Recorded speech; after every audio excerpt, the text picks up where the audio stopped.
Hello. What are the 3 mistakes progressives make? I'll just list them quickly. They overestimate their support. They also defend deceptions and degeneracy. Why is this?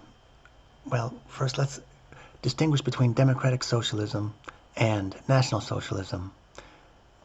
National Socialism supported the family. A strong family makes a strong vote. And so supporting motherhood, fatherhood, and childhood was very important to the National Socialist regime. And the economy had to serve the family. The family didn't serve the economy. The economy had to serve the people. The people didn't serve the economy. People like, what's his name? Not Ted Cruz. Rent Boy Rubio, yeah. Rent Boy Rubio. He said something similar to what Hitler says, which is also similar to what many Democrats and many progressives say, which is that the economy should serve the people. People before profits. And so socialism has to serve the people. Socialism has to serve the vote. Now in democratic socialism, it's the opposite. The idea is they want socialism because for them it's communism. Communism is the rule of Jews over Gentiles. It's where Gentiles are slaves of Jews.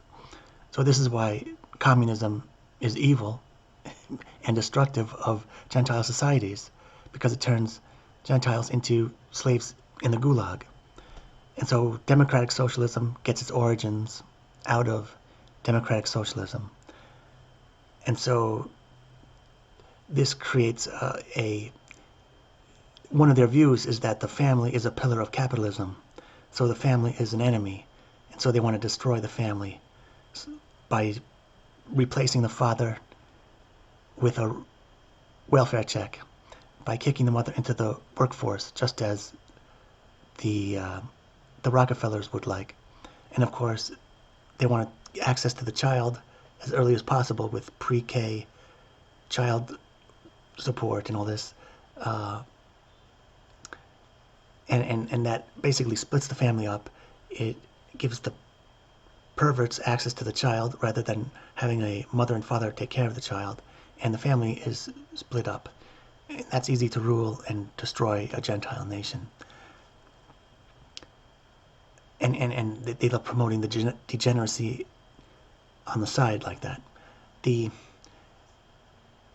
So that's a difference between democratic socialism and National Socialism. So promoting family hatred isn't going to win the middle. So if you want to know why democratic socialists and progressives overestimate their support, they think that nation wrecking and family wrecking is going to be popular with any type of country or nation. It won't be. That's why they always needed a violent revolution to take over, because it doesn't have popular support. Genuine good faith nationalism has national support because it appeals to the people, it appeals to the middle class, it appeals to the parents and the married couples who have to raise the children and want to protect the children, and who wants their kids screwed up by the scumbags taking over the world. So here's another lesson. I said that they overestimate their support. This thing with Jeremy Corbyn, some progressives thought, oh, there's no lesson to be learned here. Well, that's a brain problem you have. Of course there's a lesson to be learned. I don't need to go into it, but to say there's no lesson to be learned when it's pretty obvious that a scumbag like Bojo could win a national election by appealing to the interest of the nation, that's going to beat someone who either denies those interests or doesn't appeal to them. And of course, the Democratic candidates, none of them, including Bernie Sanders, are nationalists. None of them care about that idea. They associate it with white nationalism or Hitler, and therefore they can't present a nationalist case for their power. And here's another important thing. Progressives are dupes and not realizing that they're being duped by the same ruling scum that infiltrates their movement. You're dealing with the ruling scum. They survive by usury. Fighting usury is a good thing. Fighting their warmongering is a good thing.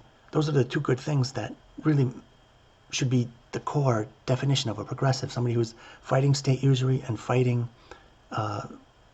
Zionist wars. But what do the ruling scum do in response?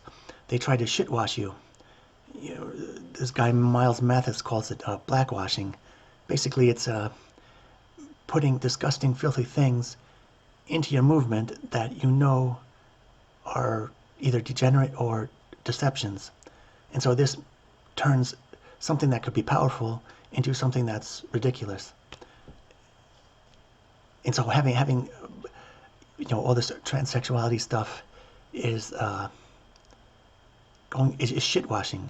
You're being duped, thinking, oh, you're good because you're being tolerant, you're being equal rights for everybody. But no, you're shitwashing yourself, and you're poisoning your message. And the same thing with so that's degeneracy, and then the deception is something like the Green New Deal. The Green New Deal is quite a lot of it is the healthcare thing. So it's obviously a deception on one hand, and AOC's chief of staff Chakrabarti said it wasn't about the environment. It's about basically changing the economy. But from what to what, right? So it's a deception. It's admittedly a deception. And of course, there's no such thing as a global warming on a flat Earth. That's a true statement. But more importantly, there's no such thing as a climate emergency. Right? An emergency is something very specific. Like there's a forest fire over there, we have to run away. Or there's a blob of mud coming, and we have to escape to higher ground. Or something that's an emergency requires immediate action. In the next 10 minutes, right? That's not that's an emergency. Even if the ice caps were melting and the sea was rising, that's not an emergency because they have 30 years, as they say, for this to happen. So there's a 30-year emergency is not an emergency. It's a something that you can easily adapt to. You can go to higher ground. People can move out. They can build new buildings. It's all within the realm of depreciation and other things like that. So it's not something that can be treated as an emergency. It's not. And so when you say it's an emergency, when it's not, your credibility is strained. And this is the big thing, that the progressives lose their credibility when they say free stuff for this and free stuff for that. After a while, people get free stuff fatigue. So you lose credibility. So again, when you overestimate your support, Bernie Sanders, he's been only getting 15% roughly up and down, or less than 20%. That's overestimating to say that he's going to beat Donald Trump. Donald Trump gets about 70% or 80% of Republican support right now. So if Bernie Sanders can't even break 30% among Democrats, he's half of where he was 4 years ago, half as popular. So those who invest in Sanders are overestimating their support. And there's just other aspects to that. I had a few other thoughts on that. Anyhow, if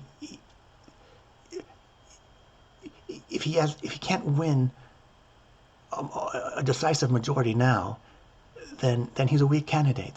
Same as Biden, he's weak. The reason why there's so many candidates in the primary is because there's no dominant figure. And when you have 20 or 30 candidates, the party is saying that it's a wreck, and there's an opening for somebody new who can totally, let's say, change the ball game. And I'm saying yes, a good faith nationalist can beat Donald Trump, not a good faith socialist because it doesn't fit a national objective. You get nationalism first, then you can talk about caring for a specific people. But when you open up the borders to the whole wide world, and you want to give welfare to the whole wide world, you know, how are you going to vote for that? Who's going to support that? It doesn't, you know, here's the other thing I wanted to say. There's the Democrats, but less than half of Democrats are liberals. And then only a fraction of them are progressives. And that fits the pattern of polling that we see with Bernie Sanders getting about 15% to 20% polling support consistently. But that's not 25%, it's not 50%. So he's always been less than half, and he's been actually less than 25%. So he's just a fraction. So to say that somebody who's only getting a fourth of the support of the Democratic Party is going to beat Donald Trump, you know, he should be getting 80% if he's going to win and beat Donald Trump. That's just the reality. So again, the three big mistakes: overestimating your support, and then falling for the shitwash. And by falling for it, you end up supporting degeneracy and deceptions. Degeneracy like the tranny thing, and deceptions like the Green New Deal or global warming. These are scams, and you ought to just admit that they're scams and make some progress and focus on fighting state usury and fighting the Zionist war machine. That should be real progressivism. Okay, thank you.